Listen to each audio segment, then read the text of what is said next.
they're not that great. I'm ready for them. Don't tell it to the camera. That makes you look stupid. Is it going? Yeah, it's going. Alright, well, these next two... Guys, what are you doing? What is that? Yeah. What is this? Pull that. What is this? Too late. Seems like he's Okay, alright, Where's Matt? These next two Phil stories... Where's her? Hey! What did you just do? Alright, these next two Phil stories are pretty good. I'll tell them one right after each other, but Phil, Stop it. like I said, besides him being a total A-wipe, he's actually really smart. So he used to work at this grocery store. Yeah, sorry. Don't shit yourself. Oh, that is a Phil. brand fart. Thank you. Alright, anyhow, he used to work at this grocery store called Acme. And he used to be the bag boy there. And he had this boss who he absolutely hated. Alright, so this is how smart he is. It was, let's see, because he would ride his bike everywhere. I mean, he has like 300 pounds of Down syndrome, and it is peanut butter. It's ridiculous. Oh, he's got that crack in his tongue, and he goes, and like he's got mayonnaise and peanut butter just caked in the crevices of his tongue. That's what they're doing. We'll just do that. Just, anyhow, just besides that. How do you get a job? What? How do you get a job? Because people felt bad for him. No, he got fired from Taco Bell. You just said it's not hard to get a job. Hey, it's the Phil story! It's hard for Leave it on short! He got fired from Taco Bell for spitting on the tables and wiping it down. That's how it works, okay? Anyways, he hated the boss so much that he rode his bike from Acme back to his house, got his Jason mask, got back on his bike, rode with his Jason mask on, and rode to the hardware store and bought a hatchet. Okay, then he gets back on his bike with his Jason mask and his hatchet going, whoa! He's riding on his bike and he gets back to Acme. Wait, what do you do? What? I'm not gonna retell. He walks, he parks his bike, he locks his bike up, he walks into Acme with his Jason mask and hatchet on, screaming for his boss. And damn it, Phil. Yeah. That was it. Then he murdered him. Oh, he did. And he took the axe. And then he killed himself. Kill yourself, Jake. Alright, so Phil was really into Friday the 13th, like a lot. Like he has all the Friday the 13th movies. Jason's kind of scary. Yeah. Yeah, that is scary. It is. Anyhow, okay. So he wants to be cool. So he packs up his fanny pack and he gets back on his bike. Gets back on his bike, and this is different. He pedals down to the cemetery, and Friday the 13th, you know, it's there, and it starts to get dark. So he wants to be cool, and he locks himself in the mausoleum. I'm not shitting you. This is for real. So in this fanny pack, he has his flashlight and probably a shitload of porn, and peanut butter, and he makes the paste. And he forms a loop. Nuh-uh, for real? No. It's disgusting. It could be. It probably. And how would you hear that story though? Yeah, Like, I don't know. My dad tells me everything. oh yeah, this one. I love your dad. Yeah, he's crazy. So, Keep going. nighttime rolls around, and his flashlight goes out.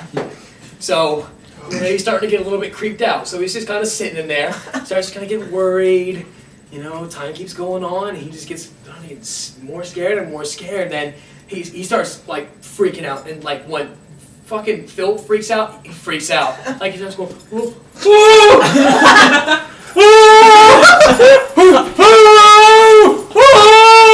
So he runs up to the door and it's locked, and he's locked in, and he cannot get out. Like he was so dead set on spending the night in this mausoleum. All right, so he's locked in, and he sees the cemetery people walking around, and then he gets really quiet. He gets up and goes, "Hello." And like, okay, and then people are like, "What the fuck was that? Who did that?" Like, this was like seriously coming from in there, and so they start freaking out, and then they call the cops. So, and the cops come, and Phil's still in there going, "Oh!" And then the cops come up, and then they're like, "There's someone in there." So they're like, what is going on? So they break into it and they open it up, and this door, all of a sudden, Phil just jumps up. Oh, you saved my life. Oh, thank you so much. And then, that was that. That was fucking crazy. Oh, not that I know of. How does he have a girlfriend? Julie Jacobs. I will, however, tell you his Thanksgiving prayer. It is unbelievably impossible to sit through his Thanksgiving prayer and not laugh. I mean, it's so horrible. Like my cousins and I, we have contests. Who can who can keep a straight face the longest without laughing at Phil's prayer? So he starts going, and everyone else is kind of saying stuff. My uncle goes, "Oh, thank God, Ohio State, from Michigan, another time, yeah!" And then it gets to Phil, and then Phil goes like this.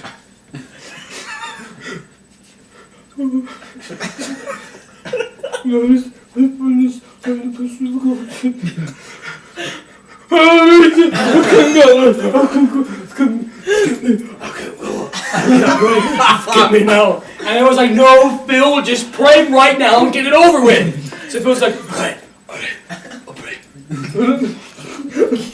And he starts sobbing, and he has like a freaking shopping cart full of Kleenex that he's just going through like crazy. So, oh my God, this is ridiculous.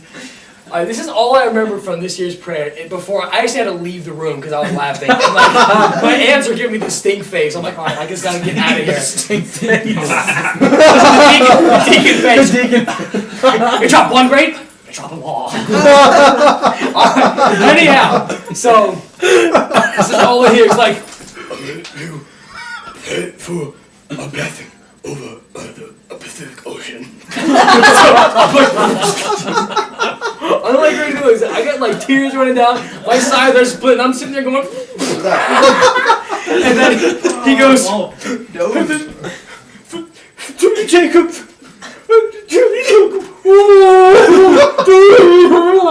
I had to leave, and that was it. I could not take it anymore. Whoa, That was bad. You're an asshole. Bill. Son of a